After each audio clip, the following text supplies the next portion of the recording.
Hello and welcome to a resumption of our Wednesday virtual Bible studies. And to honor this occasion, I am once again wearing my Wednesday Bible study shirt. So I appreciate you being here today. We'll get right into it with the first reading for this Sunday, April 11th.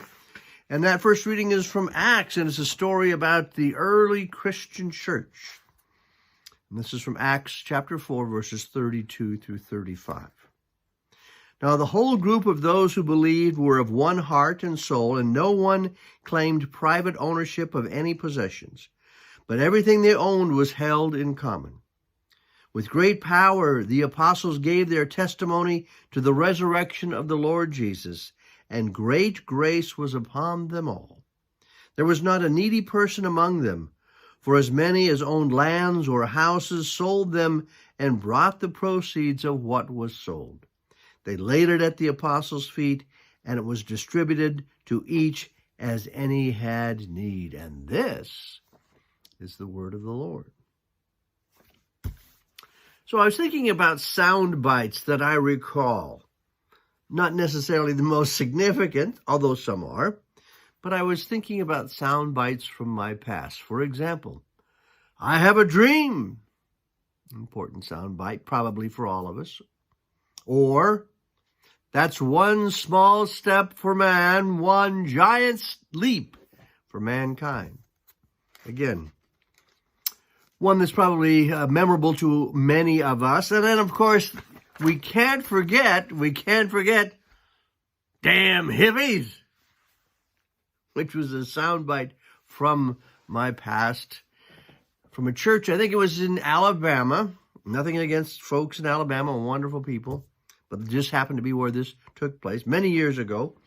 And this reading was read by the pastor, and I heard this older female voice from behind me at the conclusion of the reading call out, "Damn hippies." I turned around, and it was Mrs. Jones. Oddly, that was her name, Mrs. Jones. And she was sneering at this early description, or the description from Acts of the early Christian church. There was not a needy person among them, for as many as owned lands or houses sold them and brought the proceeds of what was sold. They laid it at the apostles' feet, and it was distributed to each as any had need.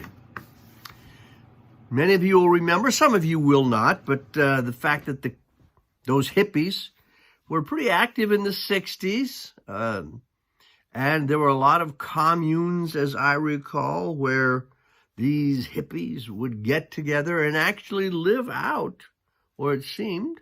Some of them were kind of strange and had other things going on, but some of them were genuinely trying to live out what is being described in Acts. Again, now the whole group of those who believed were of one heart and soul, and no one claimed private ownership of any possessions, but everything they owned was held in common. So, great idea following some essential tenets of Jesus' ministry. Great idea. So where are those hippie communes today? Kind of a distant memory. And why do you suppose that is? I suppose there's a variety of reasons, but one, specifically in the Western world, we don't like to share much. Yeah, maybe we'll share a little. But everything? No one claimed private ownership of any possessions. That's not going to happen here, is it? So maybe we can find a middle ground. Maybe we can find a middle ground economically. I was listening to a program just the other night. Actually, it was 60 Minutes.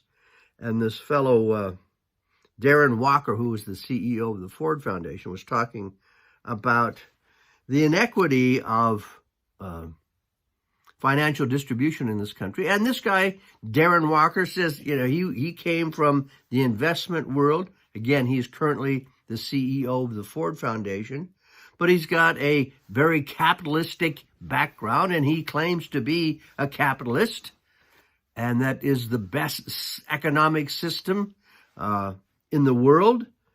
Yet he mentioned maybe it's getting a little out of hand. He gave this statistic that 90 people in the United States have assets, total assets, greater than half of the people in the United States. So 90 people as a group have more assets than 150 million people. Maybe a little bit imbalanced. So he was contending that maybe we need to take another look at that, and maybe we don't have to go as far as the hippie commune or the Christian community portrayed in Acts, but maybe we could start taking some steps economically in that direction. Or maybe we could just take some steps in general, for example, becoming a little less self-centered, thinking about others as much as we think about ourselves. It's a tough task. But if we were able to accomplish it just a little bit, either the economic aspect or just the relationship aspect of it, economic or relational, either way, if we could even begin to approach just a hint of what that community looked back then, how sweet it would be. The reading from Psalm 133 for this Sunday. How good and how pleasant it is when kindred live together in unity. It is like fine oil upon the head, flowing down upon the beard of Aaron, flowing down upon the collar of his robe. It is like the dew of Hermon, flowing down upon the hills of Zion. We don't all have to explicitly replicate the Christian communities of the early church as depicted in Acts, and we don't have to all move into hippie communes, but maybe we could spend a little more time just trying to get along. So memorable sound bites from the past. I have a dream. That's one small step for man, and of course, damn hippies. The early followers of Jesus are participating in radical methods of being in community. As I said, now the whole group of those who believed were of one heart and soul, and no one claimed private ownership of any possessions, but everything they owned was held in common. However, those communities, those early communities, Christian communities, did not last in that form. And the hippie communes of the 60s didn't last in that form either. Not because they fostered bad ideas necessarily. What they proposed was good. What they proposed was following the example of Jesus Christ. But both then and now, the message of Jesus Christ is very often too radical for any of us to follow. So maybe we can find a middle ground. Maybe we can find a place where we can strive to be in honest and genuine relationship with one another. A place which is not consumed by self-interest.